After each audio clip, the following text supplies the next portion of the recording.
Bonjour à tous et merci de nous rejoindre à Bruxelles au Parlement européen pour Ici l'Europe. Le 15 octobre dernier, les indignés manifestaient leur colère par centaines de milliers à travers le monde.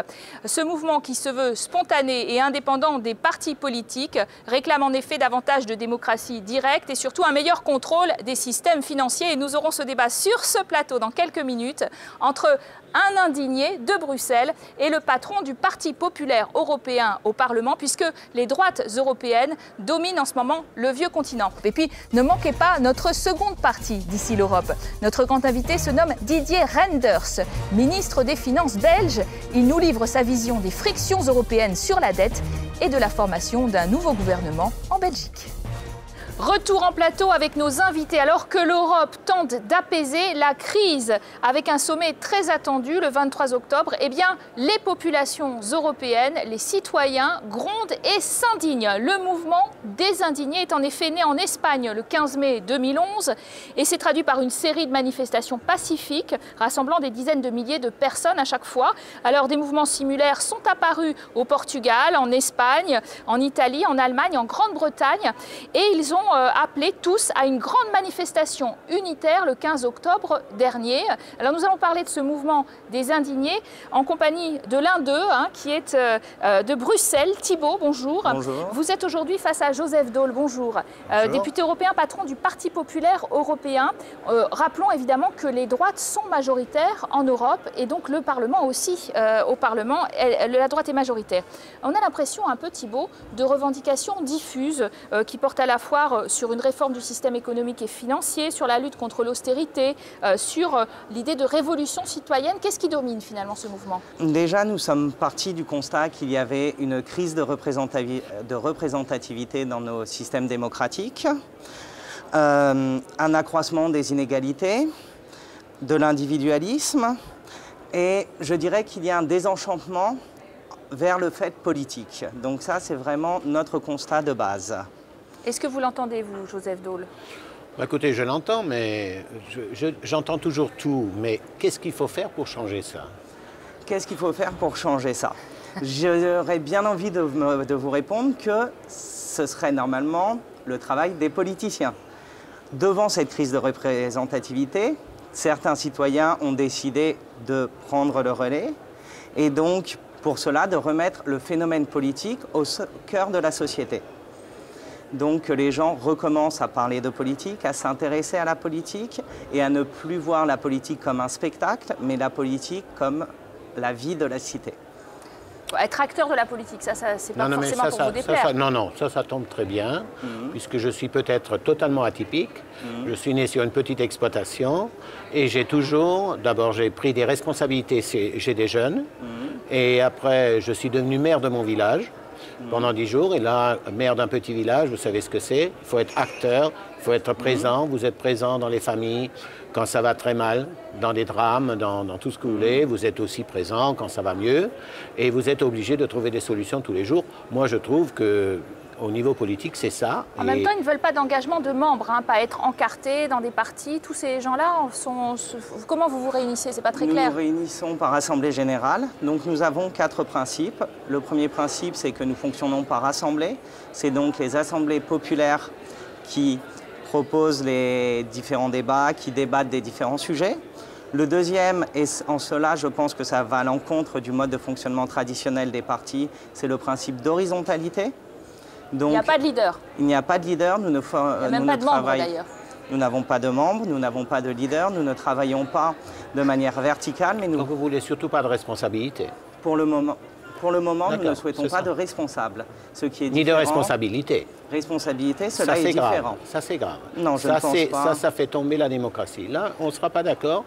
Moi, je suis d'accord que vous vous réunissez, que vous battez contre nous, contre les politiques, je veux bien le prendre, mais il faut qu'il y ait un responsable qui sache quand je fais quoi, je fais comment, je suis responsable de quoi, sans responsabilité, mais je vous souhaite que vous y arrivez rapidement, que vous allez nommer un responsable et que vous prenez vos responsabilités. Donc nous ne sommes pas un mouvement politique, nous sommes un mouvement citoyen qui veut faire n'importe quelle entendre la voix des association, citoyens. N'importe quelle association doit être responsable. dans une association de 1901, si je suis président de mon club de foot, je suis responsable pour l'ensemble de ce qui se passe vis-à-vis de la justice, vis-à-vis de ceux que je gère, et parce que sans responsabilité... Nous avons des responsabilités individuelles, nous nous compromettons comme citoyens, mais nous considérons qu'il y a déjà des associations de la société civile, des partis politiques qui sont organisés de cette manière, avec un responsable, un chef, une tête, et nous souhaitons faire autre chose.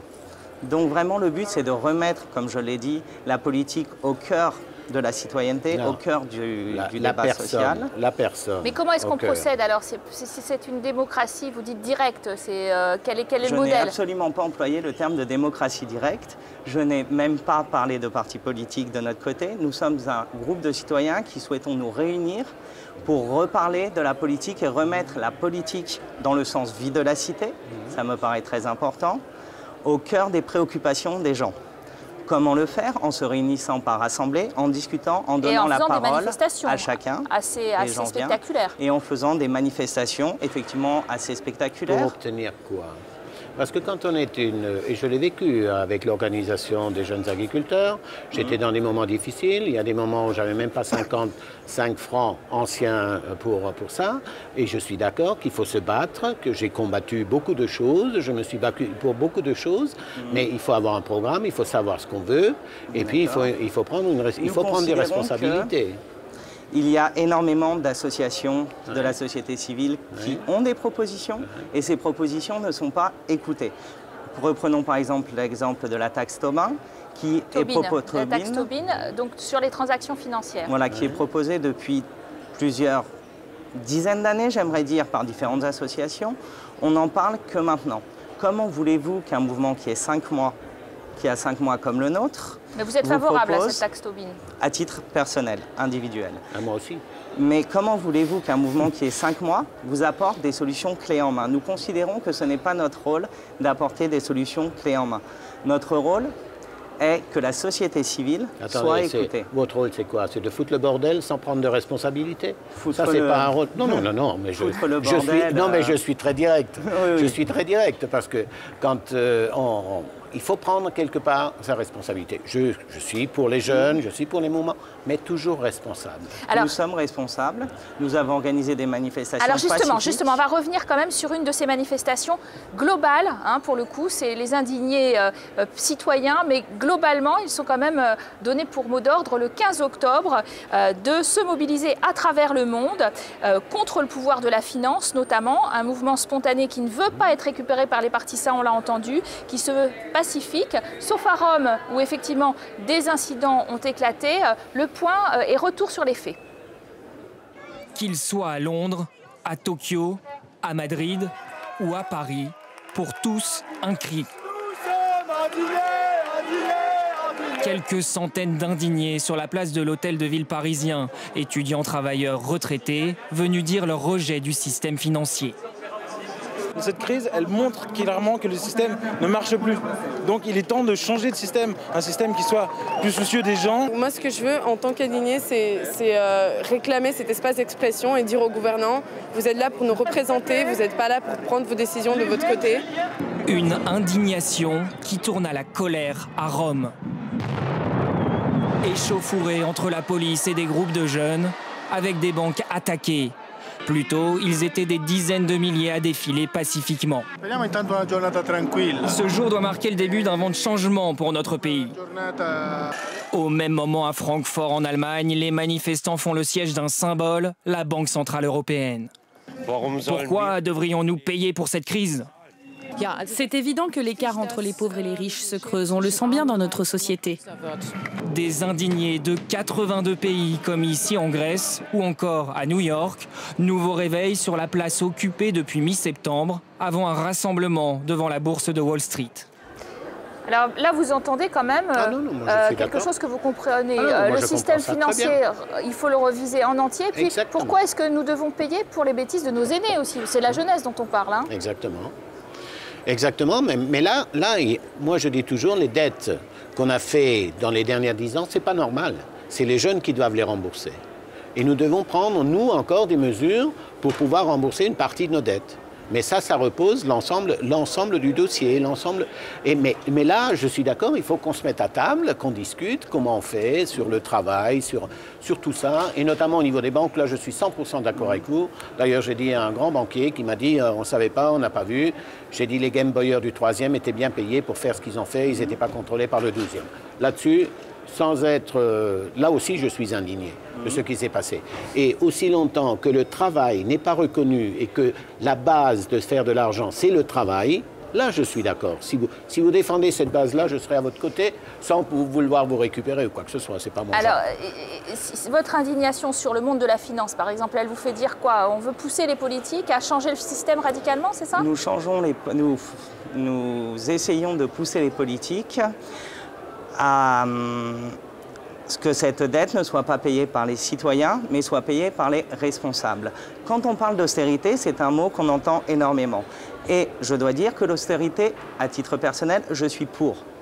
L'austérité des banques, l'austérité des marchés financiers, l'austérité des marchés des multinationales. Mais l'austérité qui nous est proposée par les politiques est une austérité qui touche les citoyens et qui touche les gens les plus faibles. Donc, on peut parler d'austérité, mais on n'en parle jamais pour les vrais responsables. Et donc, je souhaite vous interpeller là-dessus. Qu'entendez-vous par austérité? Alors, austérité, vous savez, comme je vous ai dit, je suis un agriculteur. On ne peut pas dépenser plus d'argent qu'on ne gagne, ni vous, ni moi. Et on a dépensé l'argent qu'on n'avait pas. Donc maintenant, quand on a dépensé l'argent qu'on n'avait pas, c'est qu'on a mal géré.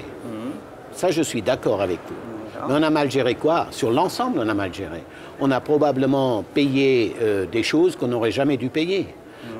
Au niveau social, au niveau fiscal, au niveau économique, nous avons un recadrage à faire sur ces dossiers-là. Et comment ce recadrage pourrait-il se faire sans toucher les citoyens les plus faibles, sans toucher les classes moyennes? Et comment pourrait-on, avec cette austérité que je voudrais dire positive, s'attaquer à la racine du problème qui sont les marchés financiers, les grandes multinationales, les banques? Avec parfois le sentiment qu'effectivement, toutes les directives pour encadrer les produits toxiques de ces marchés financiers, les hedge funds, etc., on a beaucoup de mal à les adopter, ça prend beaucoup de temps et que finalement, le monde de la finance a toujours un coup d'avance.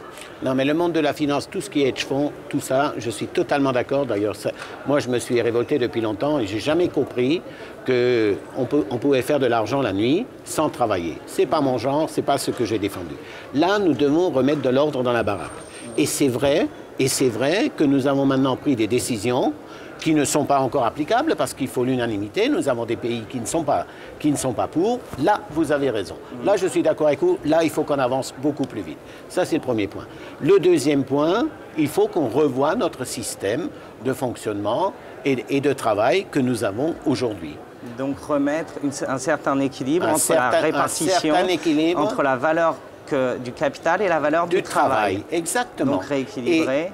Et tout ce qu'on donne, et tout l'argent qu'on donne à quelqu'un, il y a en contrepartie un travail à accomplir. Je dis bien tout.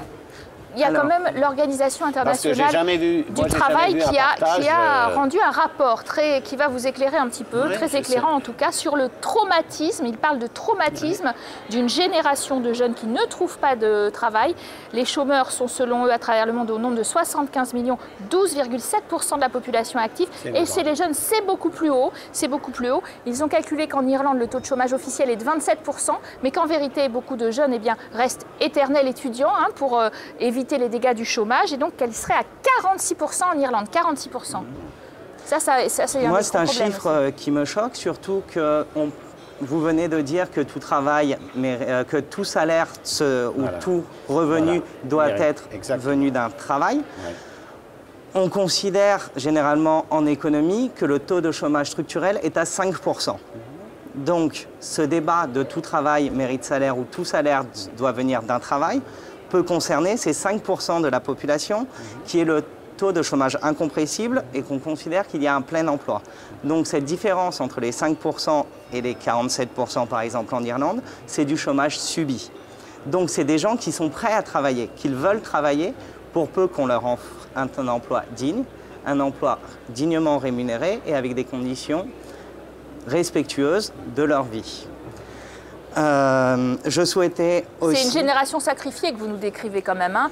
Les indignés, c'est aussi peut-être la génération sacrifiée de ces jeunes qui, avec en plus les plans d'austérité qu'ils voient arriver, finalement ne voient plus comment... on parle beaucoup d'exode des jeunes Grecs, par exemple, hein, qui iraient travailler à l'étranger en très grand nombre. Mais bien sûr, mais ce n'est pas uniquement l'exode grec, c'est dans tous les pays. Ça m'inquiète, puisque ma génération arrive au niveau de la retraite, et les jeunes qui veulent chercher du travail sont obligés de partir et de quitter nos pays. Ça, c'est un vrai débat qu'il faut qu'on ait.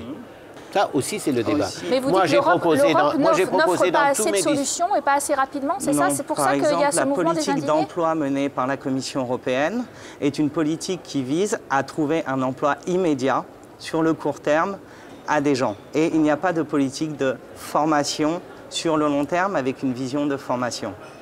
Cela est aussi un débat. Quel modèle de société souhaitons-nous? Est-ce qu'on souhaite que l'on éduque les gens pour avoir un travail ou est-ce qu'on souhaite, comme c'est le vœu de l'école de la République, qu'on éduque des citoyens? Il faut des citoyens qui travaillent. Il faut des citoyens qui travaillent. Là, on est d'accord. Là, on est d'accord. Il faut des citoyens qui travaillent. Et là où je suis contre, s'il n'y a que des citoyens qui demandent de l'argent, ça ne peut pas fonctionner. Ce n'est pas le cas. Non, mais je dis, il faut des citoyens qui travaillent.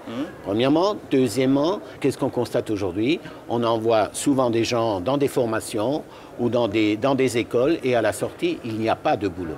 Et puis, vous avez, moi je peux vous le dire, puisque je gère encore une entreprise, une coopérative agricole à titre bénévole, je ne trouve pas de gens pour travailler qui sont compétents au niveau de la formation. Donc nous avons là effectivement, je dirais, un débat à avoir entre nous pour qu'on ait de nouveau des gens qui puissent travailler. C'est un débat, je crois, qui est très difficile, qui se pose dans tous les pays et qui est la dévalorisation des métiers professionnels. Merci à vous d'avoir participé à ce débat en tout cas et d'avoir échangé sur ces thèmes chers aux indignés, chers aux hommes politiques apparemment. Merci à vous de nous avoir suivis. On se retrouve juste après la pause.